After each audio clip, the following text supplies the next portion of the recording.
Hello students, आज का जो हमारा टॉपिक है वो है ब्लड डिसऑर्डर्स। ब्लड जैसे कि हमें पता है कि हमारी सर्कुलेटरी सिस्टम का एक कंपोनेंट है। ब्लड में हमने क्या पढ़ा था? हम लोगों ने ब्लड में प्लाज्मा मेम्ब्रेन पढ़ी थी, ब्लड प्लाज्मा पढ़ा था एंड ब्लड सेल्स पढ़े थे। ब्लड सेल्स में हमने क्या पढ़ा था? Red blood cells, white blood sales and platelets. फिर हम लोगों ने white blood sales and red blood cells का उनका फंक्शन देखा था, उनका स्ट्रक्चर देखा था, हमारी बॉडी में क्या क्या रोल प्ले करते हैं। ठीक है, अब हम देखेंगे वो ब्लड मीन्स के white blood cell, red blood cell, platelets या फिर ब्लड प्लाज्मा में कोई डिसऑर्डर, कोई ख़राबी, कोई बीमारी आ जाती है तो फिर क्या होगा। अब हमारी बुक में 3 बताया गया है कि bleeding disorder, leukaemia and thalassaemia. सबसे हम पहले पढ़ेंगे ल्यूकीमिया। ये हमारी मेन जो है वो ब्लड डिसऑर्डर्स में मेन बीमारी है, जिसका दूसरा नाम ब्लड कैंसर भी है। ठीक है, हम इसे कहेंगे इसे ब्लड का कैंसर हो चुका है। Leukaemia is the production of great number of immature and abnormal white blood sales. ठीक है, ल्यूकीमिया में क्या होता है कि बहुत ही ज़्यादा मिकदार में प्रोडक्शन होती है किनकी?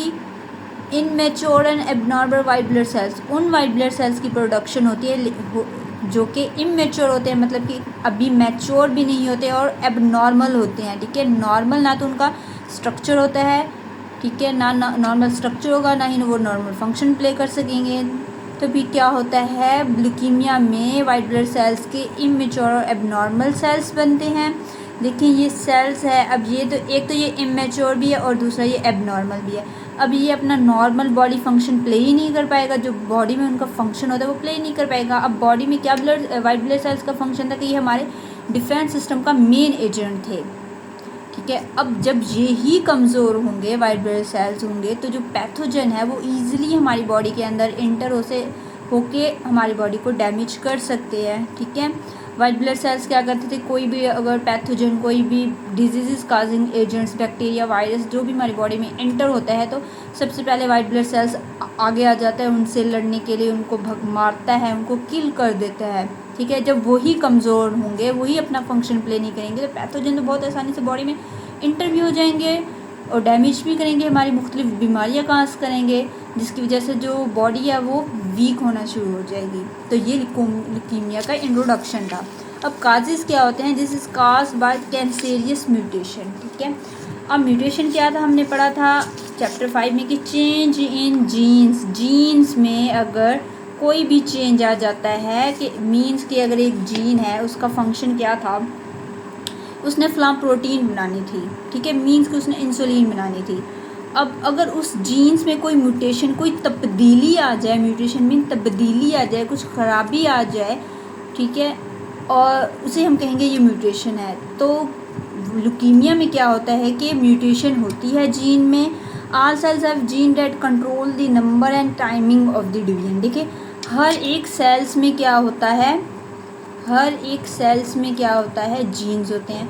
उस जीन्स ने जो है वो number of cell division, mean कि सेल ने अब डिवाइड होना है, 2 में डिवाइड होना है, तो इस सेल्स के पास जीन होंगे जो बताएंगे कि कितने नंबर में सेल ने डिवाइड होना है और किस टाइम पे होगा, इस टाइम पे कितने नंबर ने डिवाइड होना है इस सेल्स ने। मीन्स कि अगर 1 ओवर है तो इसमें कितने 2 ये सेल जो है वो 2 में डिवाइड होंगे। ठीक है, इतने टाइम में इतने डिवाइड होंगे। लेकिन कैंसर में क्या होता है कि ये जीन्स ना अबनॉर्मल प्रोडक्शन, बहुत सारी प्रोडक्शन शुरू कर देते हैं सेल्स की। उनके पास उनको एक अंदाज़ा नहीं होता कि इतने टाइम में हमने तो 2 को डिवाइड करना है, इस सेल को 2 में डिवाइड करना था, लेकिन वो 2 की बजाय 5-6 में डिवाइड करना शुरू हो जाते हैं। इसे हम कहेंगे कैंसर। उस जीन में म्यूटेशन हुई, कोई ख़राबी आई और उसने जो है वो बहुत ज़्यादा जो है मिकदार में सेल को डिवाइड करना शुरू कर दिया। Sometime mutation occur in genes and cell continue to divide. ठीक है, म्यूटेशन जीन्स में होती है और सेल जो होता है ना वो कंटिन्यूसली डिवाइड होना शुरू हो जाता है। ठीक है, मीन्स कि ये एक सेल था वो 2 में डिवाइड होगा, 3 में, 4 में, 5 में, 6 में, तो इन बहुत ज़्यादा सेल्स की ना प्रोडक्शन शुरू हो जाएगी।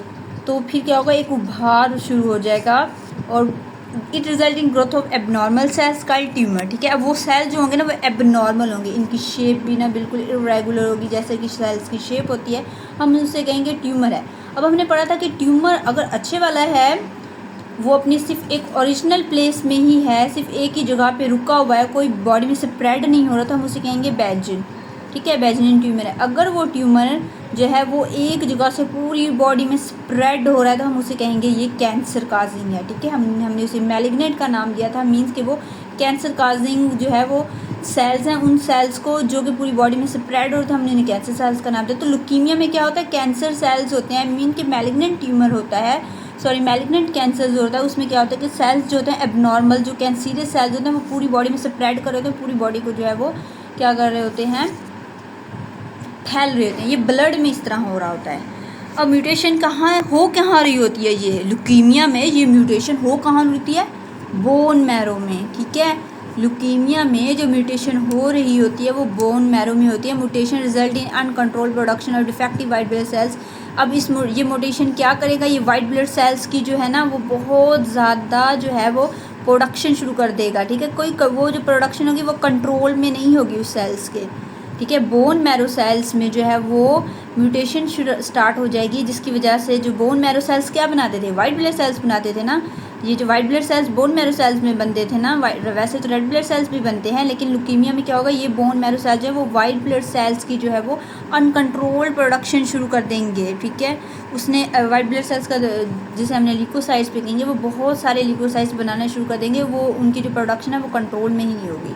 अब इसका ट्रीटमेंट क्या है कि सबसे पहले ब्लड चेंज करना पड़ेगा। Patient need to change blood regularly with normal blood got from donor. इसमें क्या होगा कि वो जो पेशेंट है जिसे लुकीमिया है वो रेगुलरली उसे ब्लड अपना चेंज करना पड़ेगा नॉर्मल ब्लड से। मीन के जो white blood sales defective white blood sales थे ना, उनको जो है वो नॉर्मल वाइट ब्लड सेल्स में जो है वो चेंज करेंगे, ये निकालते जाएंगे, और जो नॉर्मल वाइट ब्लड सेल्स है वो इनके अंदर जो है वो इंटर करते रहेंगे। वो ब्लड कहाँ से लेंगे, डोनर से लेंगे, ठीक है। तो डिफेक्टिव भी उसके साथ ही होंगे, लेकिन हम कुछ तो कर सकते हैं ना, थोड़ा उसको निकाल के हम नॉर्मल भी तो उनकी जगह प्लेस कर सकते हैं कि उसके अंदर जो नॉर्मल के अंदर जो न्यूक्लियस होगा, जो सेल होंगे, वो जीन उनके अंदर जो होंगे वो नॉर्मल अमाउंट में इनकी प्रोडक्शन शुरू करेंगे, जिससे जो है वो नॉर्मल सेल्स बने। दूसरा ट्रीटमेंट क्या है, बोन मैरो ट्रांसप्लांट। अब म्यूटेशन हो बोन मैरो में रही थी तो क्या हम करें, हम बोन मैरो को ही चेंज कर दें। It can be cured by bone marrow transplant. हम बोन मैरो को रिप्लेस कर सकते हैं ट्रांसप्लांट और दूसरे के साथ। It is very effective in most cases but very expensive too. अब ये कह रहे हैं कि ये जो बोन मैरो ट्रांसप्लांट है ये 100% इफेक्टिव है, इसका 100% ये अपना रिजल्ट देगा, लेकिन ये बहुत ज़्यादा एक्सपेंसिव होता है, बहुत महंगा होता है, एक आम बंदा इसको अफोर्ड नहीं कर सकता। तो ये हमारा आज का टॉपिक था। हमने लुकीमिया पढ़ा था, ब्लड डिसऑर्डर में हम लोगों ने सबसे पहले आज लुकीमिया पढ़ा था कि क्या होता है इसमें। लुकीमिया में वाइट ब्लड सेल्स की इमेच्योर और एबनॉर्मल प्रोडक्शन शुरू हो जाती है, वो अपना फंक्शन नॉर्मली प्ले नहीं कर पाते, जिसकी वजह से पैथोजन ईजिली इंटर हो जाते हैं बॉडी में, बॉडी वीक स्टार्ट होनी चाहिए। काजेस क्या थे कि कैंसरस म्यूटेशन की वजह से जो है वो लुकीमिया जो है वो काज होता है। म्यूटेशन कहाँ होती है, बोन मैरो में होती है।